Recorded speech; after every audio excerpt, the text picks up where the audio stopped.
Êxodo 19, verso 10. Quem encontrou, diga: eu achei, pastor Jonathan. Assim está escrito na palavra de Deus, igreja. E o Senhor disse a Moisés: vai ao povo e santifica-os hoje e amanhã, e faze com que lave as suas vestes, e estejam prontos para o terceiro dia. Verso 16, assim está escrito: e aconteceu que no terceiro dia de manhã, logo cedo, houve trovões e relâmpagos e uma densa nuvem sobre o monte, e a voz de trombeta soou, e um toque como um toque longo. Assim tremeu todo o povo que estava no acampamento. Encare-me e olhe bem dentro dos meus olhos, eu tenho uma palavra a direcionar os vossos corações. Eu tenho certeza que cada um de vós entende a seriedade do tempo que estamos vivendo. E quando eu digo seriedade do tempo, é por conta de tudo que tem acontecido ao redor do mundo e da terra. Eu comentava esta manhã com alguns irmãos que na própria palavra de Deus, Jesus deixou-nos um mapa para entendermos o tempo que estamos vivenciando. E se você fosse pegar esse mapa e botar na ponta do lápis, você vai ver que tudo que está acontecendo, não só na terra, mas também no meio cristão, e perceba que eu não falei meio evangélico, falei meio cristão, que engloba muito mais do que os evangélicos, já estava escrito na palavra de Deus. Jesus englobou tudo isso em Mateus 24, fazendo um mapa a vocês para que vocês não fossem pegos desapercebidos. E ele começa dizendo que haveriam guerras, rumores de guerras, fome, perseguições. E quando nós olhamos para isso, nós sempre jogamos a responsabilidade para o mundo, como se os sinais que antecedessem o arrebatamento da igreja fossem se manifestar somente no mundo e na terra. Nós comumente, como pentecostais ou assembleanos ou qualquer outra linha que tem esse tipo de pensamento, acredita que quando surgir terremotos ou guerras, ou quem sabe as fomes ou a perseguição, é que de fato aconteceria o arrebatamento da igreja. Mas permita-me abrir os olhos de vocês nesse começo de pregação, porque sempre houve perseguição, sempre houve terremotos, sempre houveram maremotos, sempre houveram guerras e rumores de guerras, sempre houve fome na terra. Desde quando Adão pecou no jardim do Éden, começou as mazelas da humanidade. Isso não é nada novo. Quando Jesus nos indica acerca de todos esses sinais, ele termina aquele sermão e aquela pregação dele dizendo que seria como princípio de dores.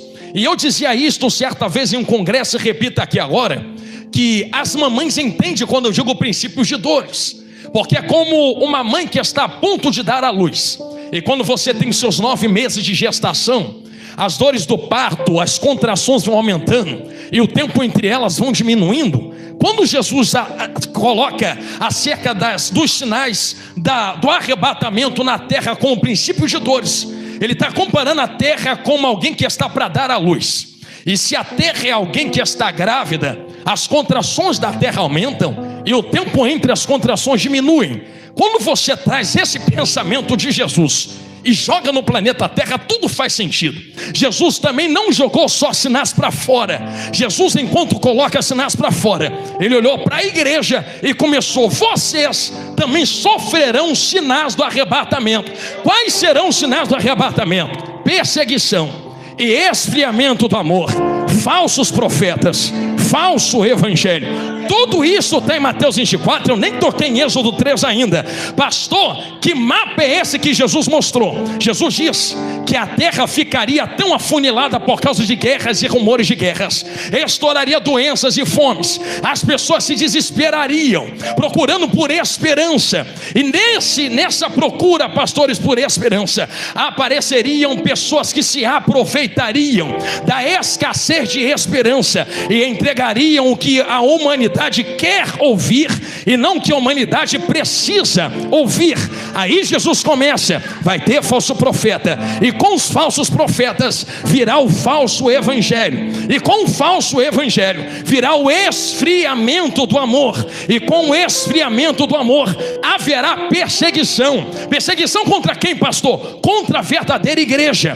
aqui eu vou cutucar, mas eu vou cutucar com vara culta, jogar a peteca para vocês, porque Jesus foi claro: vocês serão perseguidos, não importa se é no trabalho, na escola, na rua, ou até mesmo dentro da própria igreja.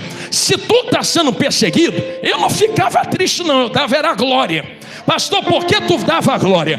Tem gente que fica triste, mas permita-me explicar o porquê que eu dava glória no teu lugar diante de perseguição. Porque Jesus não falou que perseguiria uma falsa igreja. Jesus disse que perseguiria uma verdadeira igreja. Sei que vai doer o que eu vou falar, mas vai curar. Falsas igrejas nunca e nunca serão e nunca foram perseguidas. Falsas igrejas são amadas pelo mundo. Vou falar isso aqui de novo, que eu sei que dói, mas cura. Falsos cristãos pelo mundo. Se tu vê uma igreja sendo aplaudida pelo mundo, dizendo é aqui que eu me sinto bem, cuidado. Porque Jesus foi claro que a verdadeira igreja seria perseguida. E por que seria perseguida, pastor Jonathan Carlos? Será que a lógica não é tão simples quanto parece? Numa escassez de verdadeiro evangelho, a verdade se tornará algo escasso. E quando a verdade for pregada, se cumprirá o que Paulo falou a Timóteo: terão como comichões nos ouvidos, procurando mestres para si, para que possam falar o que querem, não o que precisam ouvir. Porque quando ouvirem o que precisam ouvir, vão tentar matar quem traz a verdade na boca. É por isso que estão tentando perseguir vocês. E eu sei que o pastor falou algo aqui que tenha passado desapercebido a muitos, mas eu repito. Ele, enquanto estava falando da oferta, ele disse: a tua oferta também é uma adoração, sim ou não? Isso aqui é uma verdade clássica na Bíblia. Dá para adorar a Deus sem abrir a boca. Oferta é um dos caminhos. Qual é o outro caminho para adorar a Deus sem abrir a boca? É ser uma luz que brilha diante dos homens e que pode ser vista. Eu vou abrir um parênteses para testificar. Lembra de Eliseu passando por uma mulher? Ele nunca abriu a boca para falar nada, mas a mulher olhou para ele e disse: está pregando, lá vai um santo homem de Deus. Como é que prega sem abrir a boca? A própria vida é uma carta que pode ser lida por outros. Por isso você é perseguida. Tu nunca abriu a boca para falar nada, mas quem olha vê a tua santidade, vê o jeito de tu falar, vê como tu se veste, vê que tu não se mistura na roda dos escarnecedores, vê que tu não sente nem passa em qualquer lugar. A tua vida é uma pregação de uma carta viva. Então, cuidado, eu já alerto: os verdadeiros e as verdadeiras cartas serão perseguidos na terra. Jesus montou um mapa e ele disse que por causa disso tudo a igreja seria perseguida no último tempo. Mas ele disse: não fiquem tristes, tudo isso ainda é só o princípio de dores, é só o começo. Tem muita coisa para acontecer ainda. Mas se eu posso entregar uma palavra a você que me ouvem aqui com tanto carinho esta noite. Eu falei de perseguição no trabalho, na rua ou na parentela, mas eu repito o que eu falei antes de começar a pregar. Vocês podem ser perseguidos, mas ainda estão vivos e com a cabeça no lugar. Tem gente na África agora, tem gente no Oriente Médio agora, tem gente na Ásia agora, tem gente nas guerras da Ucrânia agora, que queria estar aqui sentado e não pode porque estão sendo perseguidos. Vocês estão sendo perseguidos, eu sei, mas Deus ainda tem conservado vocês em vida. E quem está sendo perseguido e sendo fuzilado ao mesmo tempo, e quem está tendo que ver as crianças morrerem só por professar Jesus, tu está levantando a mão para dar glória para Jesus e ninguém fez nada contigo. Então mesmo em meio à perseguição, sabe o que me dói? E eu nunca me canso de dizer isto: é rodar o Brasil pregando e conhecer gente que às vezes fala assim: vou largar Jesus. Vai largar por quê? Porque a porta trancou, está doendo muito. Vai largar Jesus porque a porta trancou? Tu está precisando de umas aulas na Nigéria para tu entender que porta trancada ou aberta não arranca crente da presença. Sai quem quer. Quem quer estar com Jesus fica sem dinheiro, sem porta trancada. Fica firme com Jesus no meio da guerra. Eu estou pregando a voz dessa maneira para vocês entenderem o contexto que estamos vivendo na terra. Eu preciso furar uma bolha aqui esta noite e abrir os vossos olhos para a eternidade, porque nós estamos guardados no cerco do Brasil. E por toda dificuldade que o Brasil tem, ainda é muito abençoado. Ninguém persegue a igreja no Brasil como em outros países. Mas fura a bolha do Brasil e olha para fora agora, para tu aproveitar o que Deus está colocando na mão de vocês aqui no Rio Grande do Sul. Para quando tu ir para o trabalho segunda-feira, ou voltar para tua família, se a trombeta não tocar, tu vai como uma carta que pode ser lida, porque ainda há tempo, se a trombeta não tocou, de você arder no fogo do Espírito Santo diante deles, para que a vossa luz possa brilhar na terra. Existem sinais acontecendo diante dos nossos olhos, e vejam tudo o que está acontecendo diante de vós. Pensa que todo movimento geopolítico, todo movimento geográfico, todo movimento de guerras são coisas ao acaso? Eu permito-me nesse momento desta mensagem, enquanto eu coloco essas palavras nos vossos corações, e eu estou introduzindo o êxodo a vós. Abri um parênteses. Jesus disse que haveriam, através de Pedro, Jesus inspirando Pedro, através do Espírito Santo, Pedro disse que haveriam pequenos anticristos. Então Pedro foi categórico: vai ter um anticristo sim, mas haverão pequenos anticristos que o antecedem. Pastor, o que é pequeno anticristo? É qualquer pessoa que se faz como anticristo, qualquer pessoa que carrega o anti-evangelho, qualquer coisa que combata a verdade bíblica, se faz um pequeno anticristo. Vamos ver se alguém lá na porta está ligado comigo. Nem só de pão viverá o homem. Viverá de quê, pastor? De toda palavra que sai da boca do diabo, de falso profeta, ou que sai da boca de Deus? Daqui a palavra que saiu da boca de Deus. Quem está firmado nisso aqui nunca será enganado pela terra. Satanás tentou derrubar Jesus. Você quer ver uma coisa muito clara que Jesus sempre deixou? Nós viemos do primeiro Adão caídos, mas não tem problema não, porque Jesus falou assim: se tu nasceu errado, é só nascer de novo. Tu nasceu do primeiro caído, eu sou o segundo, nasce de mim. Porque quem nasce da carne é carne, mas quem nasce do Espírito não sabe de onde vem, não sabe para onde vai, mas só ouve a sua voz. Eu estou ouvindo forte, nascidos do Espírito aqui dentro esta noite. Quem pode dar glória para Ele? A minha voz está esquentando, vaso. Varão que me usa, cando remaiaçugite. São palavras corrompidas, pastor João. Palavras corrompidas que têm derrubado milhares e milhões de pessoas na terra. O que não vai ter de gente descendo de tobogã para o inferno, estando dentro de igrejas, ouvindo pregadores famosos, recebendo palavras que tocam no coração, mas um dia vão apontar para os falsos profetas e dizer: por que nunca pregou a verdade para mim? Não é porque eu queria pregar que a porta vai abrir. A porta que importava era do céu, pastor. Que se trancasse a da terra, eu queria era da glória. Se você puder compreender que diabo usa palavras corrompidas para derrubar anjos, todos que usam palavras corrompidas, e eu vou falar isso daqui de novo, ele usa isso para negociar o que está na sua cabeça em prol de si mesmo. Porque é que alguém que prega a palavra ou vive a palavra, e quando eu estou falando de palavra, não estou falando só de pregador, não. Estou falando de quem vive sem abrir a boca. Porque como eu falei, pregar não é só abrir a boca, não. Pregar é viver. Isso aqui que eu estou pregando engloba todo mundo que está me olhando aqui de olho arregalado. Pastor, tu está querendo dizer o quê? Todos que corrompem a palavra de Deus na hora de vivê-la em benefício próprio. Porque isto foi o que Satanás tentou Jesus. Eu estou em Êxodo ainda, fique tranquilo. Porque Satanás disse: usa o poder que Deus te deu e mata a fome que tu está sentindo. Ou seja, o pecado não está em comer pão, o pecado está em usar o que Deus te dá em benefício próprio. Se Ele te chamou, Ele te sustenta.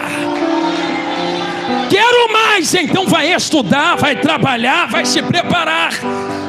Mas quem anda com Deus é sustentado por Deus. Pastor, sou sustentado por Deus não. Ah não? Eu trabalho. Ah, tu trabalha. Quem abriu a porta? Eu estudei. Quem te deu entendimento? Foi os livros. Quem deu sabedoria ao homem que está contida no livro?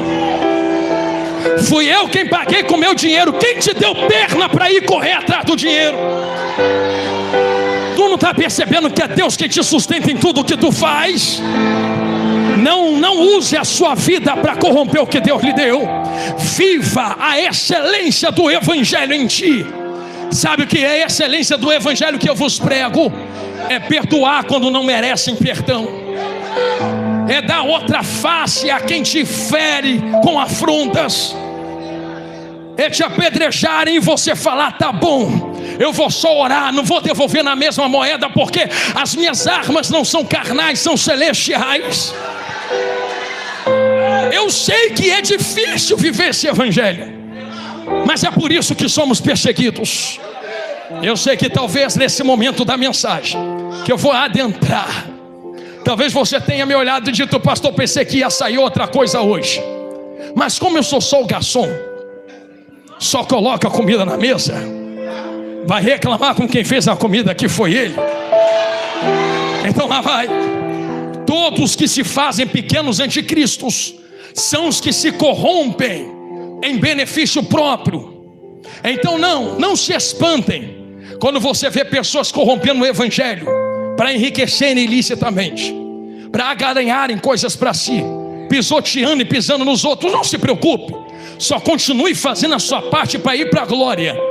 Todos terão a sua recompensa, seja ela boa ou ruim. Deus não está cego dos céus.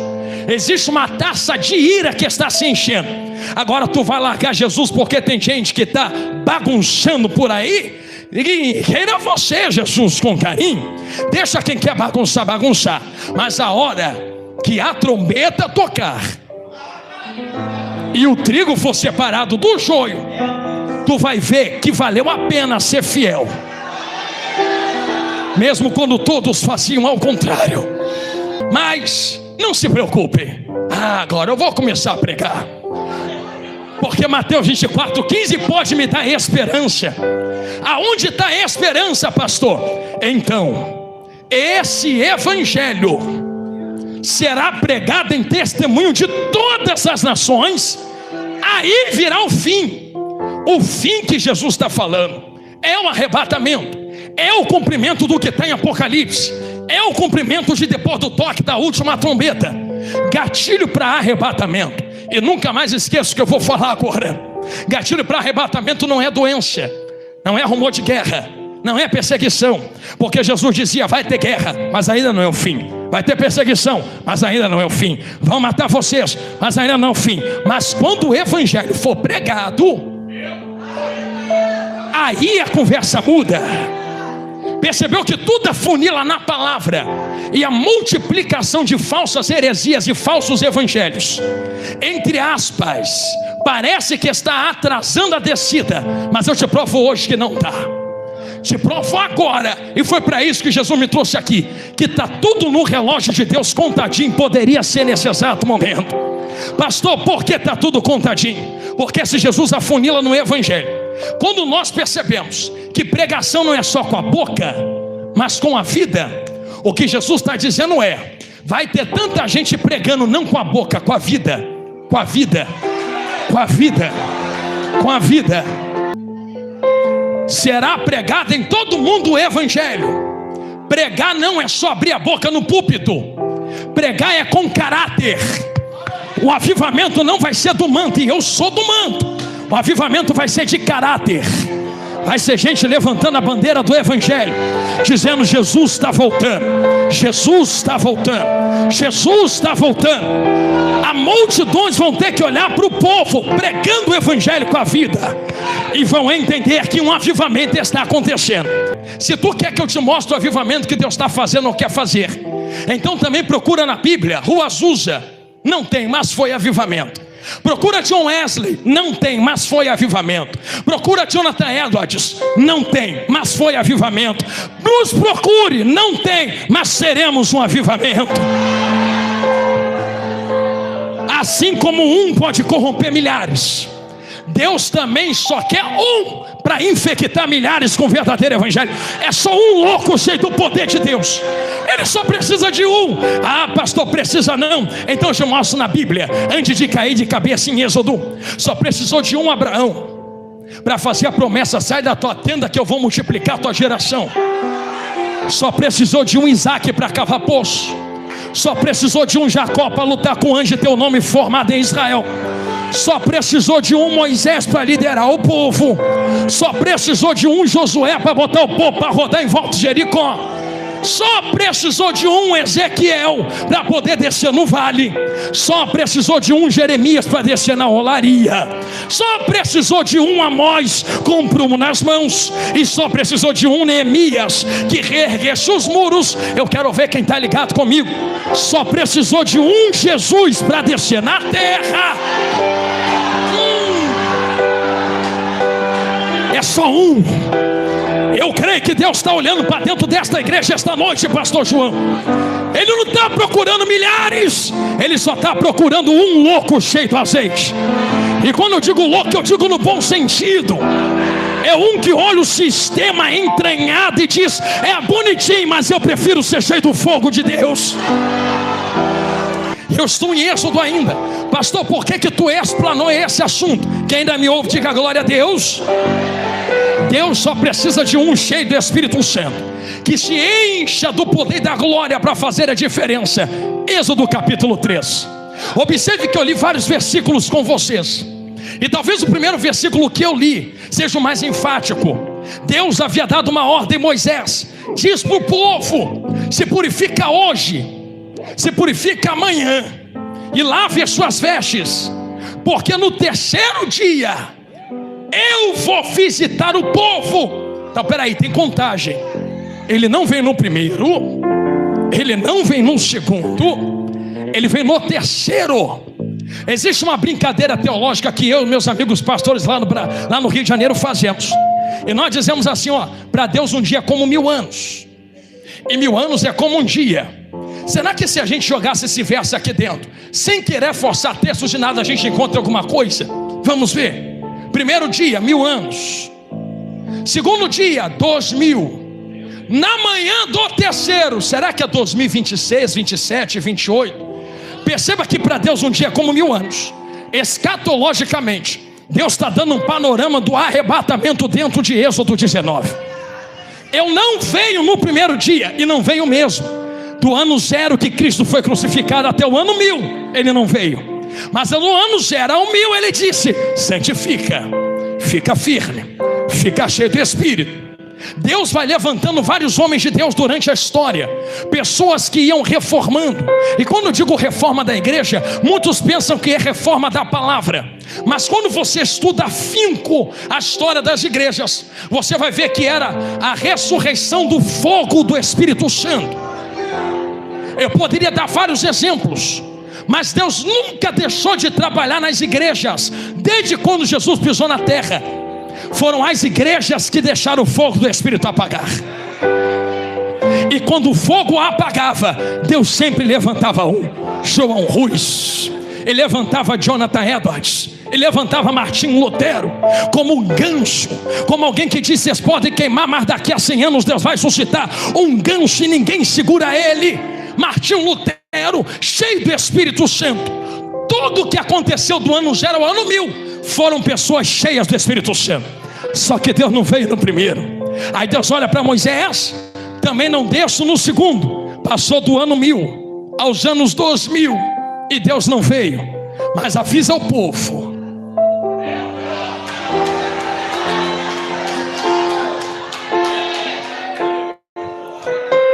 que no terceiro dia eu estou pisando na terra para vir visitar eles. Se ele diz que vem ao terceiro dia, eu quero ser bem enfático. Quando nós lemos o verso 11, fica claro que Deus deu uma delimitação. Logo no 12 ele diz, igreja: não deixa o povo subir ou tocar o monte. Se tocar eu mato. Ah, pastor, porque morre?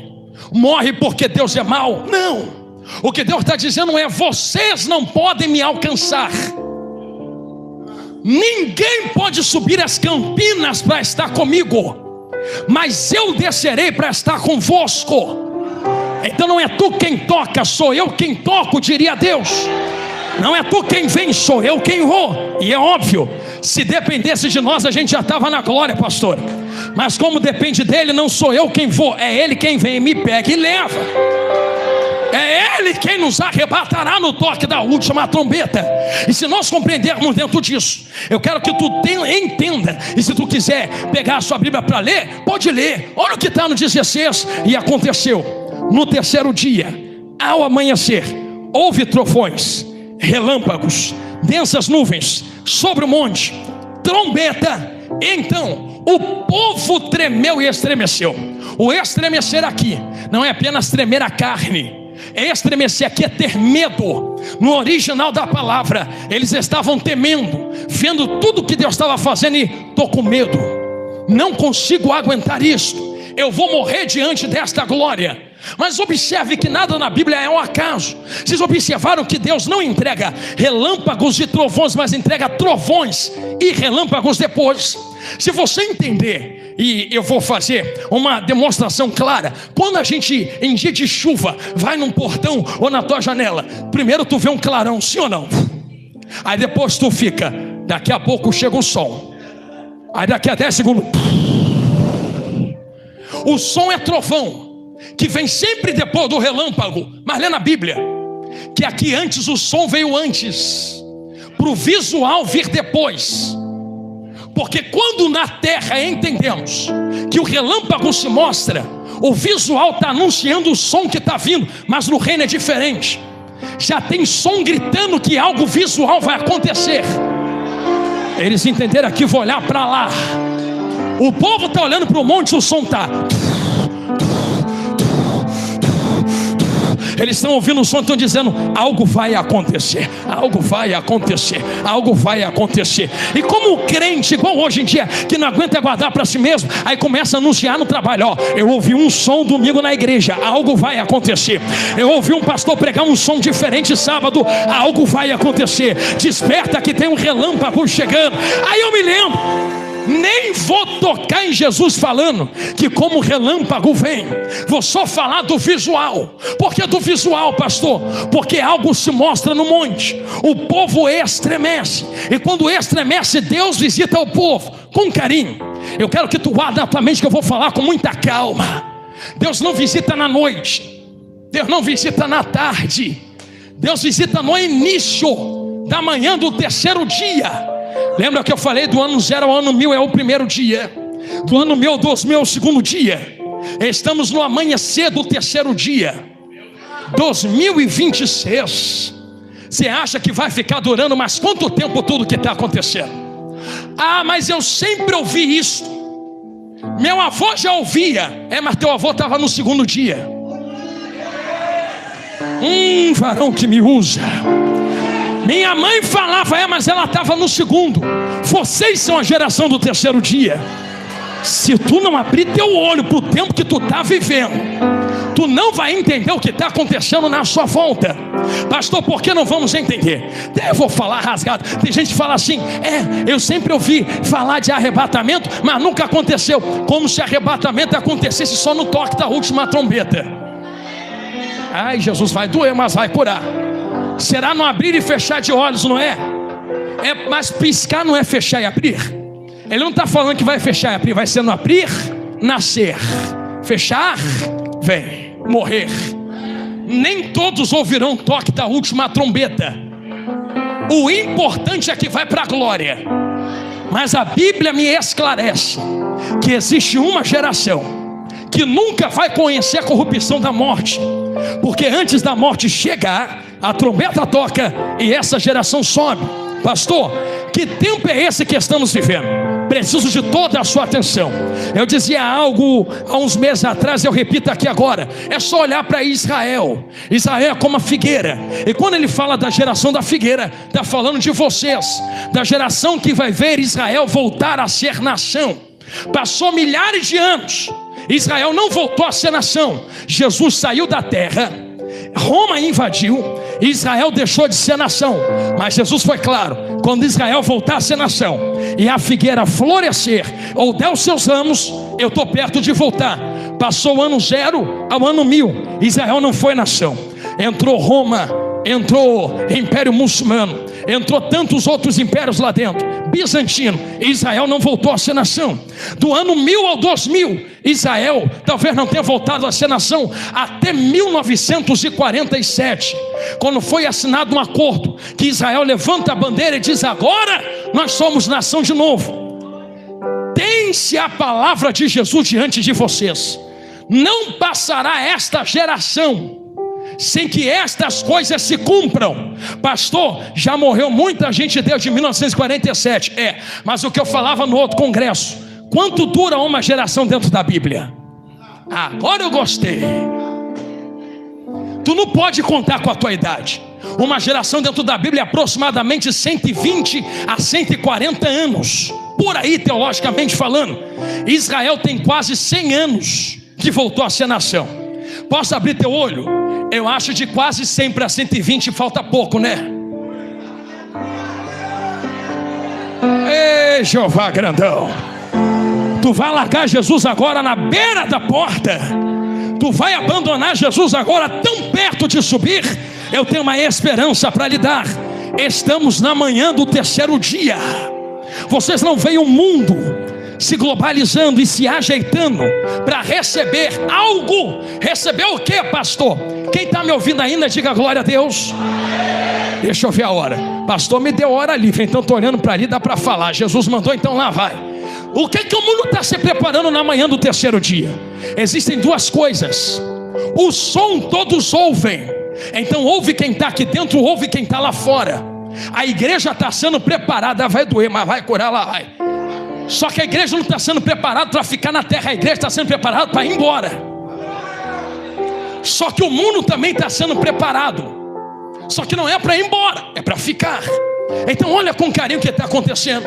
O anticristo, eu não posso dizer se ele já nasceu em carne, não sei, mas você já consegue ver o mundo se preparar para recebê-lo. Por que é que o anticristo não pegou ainda? Estou olhando para o motivo aqui na minha frente.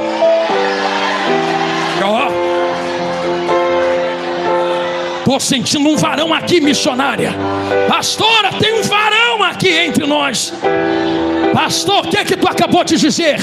Tem um que ainda resiste ao homem da maldade.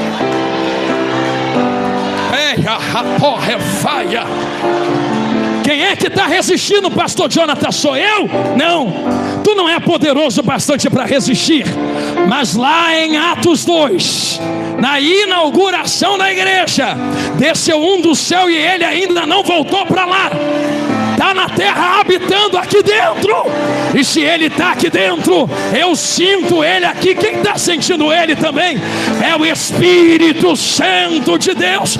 Levanta a mão e não abaixa em nome de Jesus. Entrou um fogo aqui dentro.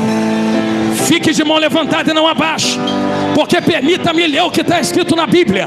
Então o povo de Israel olhou ao monte e viu que Deus havia descido no fogo.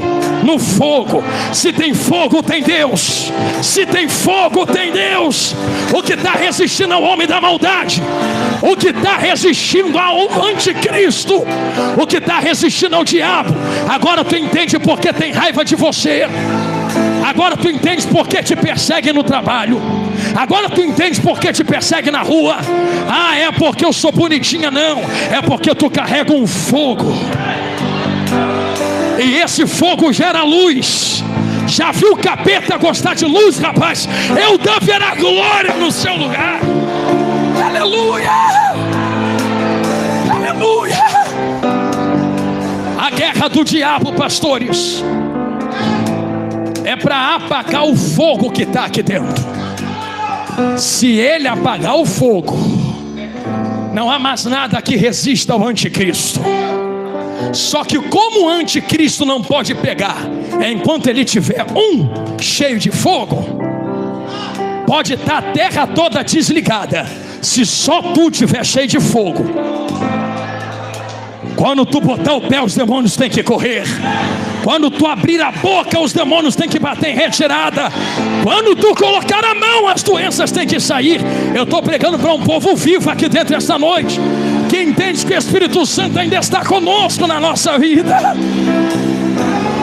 Em nome de Jesus, vasos, não deixe a chama se apagar.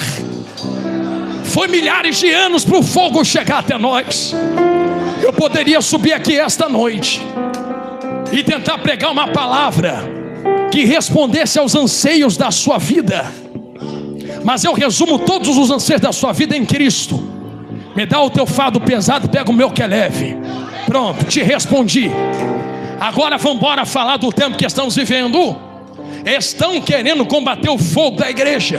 Vocês acreditam que tem lugar que falar em língua estranha não pode mais?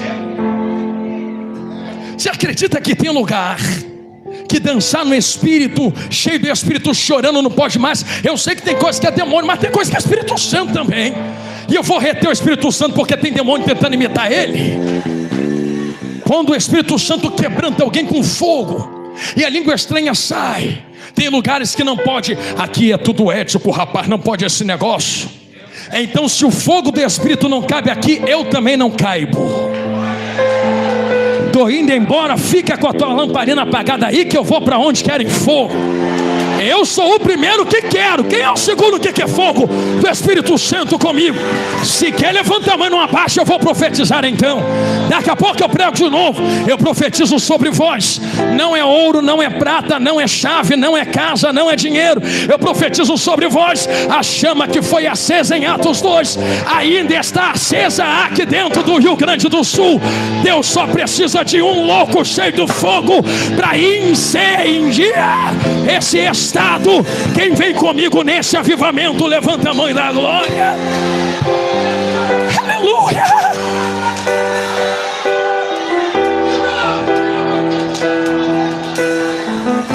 Aleluia. Aleluia. É por causa do fogo, igreja. Eu serei sincero a vós. O anticristo ainda não tomou a terra. Estamos chegando lá. Fique comigo, porque tem alguém que resiste a ele. Você já percebeu como a igreja verdadeira é odiada? Todos que pregam a verdade são perseguidos. Não cabem no mundo. Isso é muito quadrado. Isso aí é perseguição. Essa palavra que tu fala é injúria. Isso aí é racismo. Isso aí é afronta religiosa. Eu vou te processar. Eu vou te denunciar. Não suportam mais a verdade, porque se acostumaram a viver em suas próprias trevas. E tu estende as tuas mãos cheias de fogo para arrancá-los. E eles não conseguem perceber que você falar essa verdade não é afronta, é amor. Porque se você não usa mais, deixava na podridão que estava, para ir de tobogã para o inferno, mas porque tu ama, tu fala a verdade escancarada. Mas não se preocupe, eu disse que essa mensagem era de esperança. O anticristo não pode tocar a terra, porque Deus entregou a terra para Adão no jardim do Éden. E Deus disse: Adão, a terra é minha, dou para quem eu quero, ara ela, cuida dela, bota nome em bicho. Adão pegou a terra e entregou para o diabo no pecado. Toma, diabo, é tua, pequei. O diabo pegou a terra, levou Jesus ao monte e disse assim: se me adorar, tudo isso te darei, porque foi me dado. Quem deu? Adão deu. Só que como Jesus é o segundo Adão, eu imagino Jesus olhando na cara do diabo: eu não vou receber de tu, eu vou arrancar de tu. Pastores, na cruz do Calvário, pastor Jacó, quando Jesus grita está consumado, ele está arrancando da mão do capeta toda a humanidade, a terra assim, ó, me dá, é meu. Se é dele, ele dá para quem ele quer, sim ou não? Levanta a mão assim em forma de receber. Se é de Jesus, Ele dá para quem quer, não é? Eu lhes dou a chave dos reinos. Tudo aquilo que ligares na terra será ligado no céu. Tudo aquilo que desligar na terra será desligado no céu. Vai fechando a mão devagarinho assim. A terra está na mão da igreja agora. Por isso o anticristo não toma terra. Tem algo na igreja que foi dado por Jesus. Eu vou jogar rasgado para a igreja. Já viu que quando tu chega em certas casas ou ambientes, é só tu pisar que o povo fala assim: tu carrega algo. Tu chega, a briga para. Tu chega, uma paz entra. Porque o que está contigo é maior do que o que está no mundo. A terra é nossa. Se a gente liga na terra, é ligado nos céus. Ei, Jesus, vai doer, meu Deus, mano, mas vai curar. Então tudo que acontece na terra é consequência do que a igreja faz. Tanto que pregar o evangelho não foi dado a anjos, foi dado a quem? Alguém vai entender, não vou forçar texto. Se o meu povo, não os ímpios, se o meu povo. Então peraí, igreja, vai apertar para o nosso lado. Te amo, tu mora aqui, mas peraí. Se Deus conserta a terra quando o povo dele, povo aqui não é só Israel, e eu estou voltando em Êxodo e arrebatamento agora, é onde tem alguém que proclama e invoca o nome dele. Então a igreja também é povo de Deus. Se o povo dele chama ele e ele conserta a terra, apenas algumas centenas de discípulos fizeram o que no mundo? Viraram de cabeça para baixo. Quantos evangélicos somos no Brasil? Milhões. Como o Brasil tá bom? Se o meu povo ainda não estamos bom, que se chama pelo meu nome, se humilhar e orar, e olha uma das coisas que ele fala: se santifica, e se santificar, e buscar a minha face, e se arrepender dos seus maus caminhos, eu, o Senhor, ouvirei dos céus, perdoarei o pecado. E não precisa se preocupar com política, economia, com presidente, com político. Eu saro a tua terra. A chave está na nossa mão. Mas o que Deus mandou fazer é: ora, jejua, santifica. A igreja está lutando errado. A igreja quer lutar com as armas da terra, levantando coisa na terra. A igreja tem que aqui descer no joelho, santificar e falar: Senhor, vem para a terra através da igreja. Te amo, mas tu é do céu, então luta como alguém que é do céu. Quem é do céu traz Jesus para a terra, sabendo que a terra está ruim, mas a qualquer momento estamos indo para a glória. Então, se nós carregamos o céu na terra, a terra tem que olhar para a igreja e ver uma tocha acesa no meio da escuridão. Porque eu falei que ia terminar com esperança. Porque, pastor, anticristo não toca a terra, mas um dia, e quem dera fosse agora, houvesse, é claro, e um forte som de trombeta anuncia uma chegada. Quem chegou? A Bíblia diz: o monte estava numa densa nuvem. Então uma trombeta anuncia a chegada de Deus na nuvem. Não, peraí que só ele entendeu. Na nuvem ele se manifesta ao som de uma trombeta. Já tem gente na terra anunciando e ele está vindo. Na manhã do terceiro dia, isso não te parece nada não? Porque a qualquer momento, nas nuvens, ao som da última trombeta, ele aparecerá e se manifestará. E eu sei que talvez tenha alguém que pense diferente, mas eu vou para a Bíblia. Som da última trombeta é só para a igreja. A terra não vai ouvir. Vai sim, não vai. Vamos estudar teologia. Está na teologia que esta convocação é como uma convocação de um general ou um capitão ao seu exército. Que capitão vai anunciar para o inimigo que está chegando? A anunciação da trombeta é: reúna o meu exército, não os inimigos. Só ouve quem está com o nome escrito no livro da vida. Eu falo a vós que estão aqui, Jesus não teve vergonha de vocês na cruz do Calvário. E por vocês também não terem vergonha dele diante de toda esta multidão. Mais do que nunca, a aliança está reatada com Jesus. Nós reconhecemos isto por vocês terem vindo aqui na frente. E nós queremos abençoar as vossas vidas. Eu queria pedir à igreja que estendesse as mãos para todo esse povo que está aqui na frente. Pastor, também quero que tu ora por mim. Então deixa eu te ensinar uma coisa. Lembra de Jó, igreja? Deus virou o cativeiro de Jó enquanto ele orava pelos irmãos. A bênção te alcança quando tu ora por outros. Quero poder, para quê? Para mostrar que tem poder ou para usar pela vida de outros? Quero unção, para quê? Para usar pela vida de outros. Jesus só te dá alguma coisa se for em prol de vida de outros. Tu tem uma oportunidade de virar o teu cativeiro agora, de ser batizado com o Espírito Santo, receber poder, renovo. Eu lhe convido a orar comigo esta noite, por toda esta multidão que está aqui na frente. E vocês que vieram ao altar de Deus, é daqui até a eternidade, nada menos do que isso. Pega a raiva do diabo hoje, que raiva não é pecado não. A Bíblia diz: irai-vos, mas não pequeis. Então se ira contra o diabo, pega a ira contra ele. Ele está tentando destruir vocês, ele está tentando te fazer cair da presença como ele caiu. Mas se agarra em Cristo com todas as tuas forças. E se eu posso lhes falar uma coisa para orar, mesmo que você agarrasse na mão dele com toda a força, ainda seria insuficiente. Lembra que eu preguei na mensagem: vocês não vêm, então eu vou. Lembra de Pedro afundando quando ele grita? A Bíblia diz: não foi Pedro quem agarrou na mão de Jesus, foi Jesus quem puxou Pedro.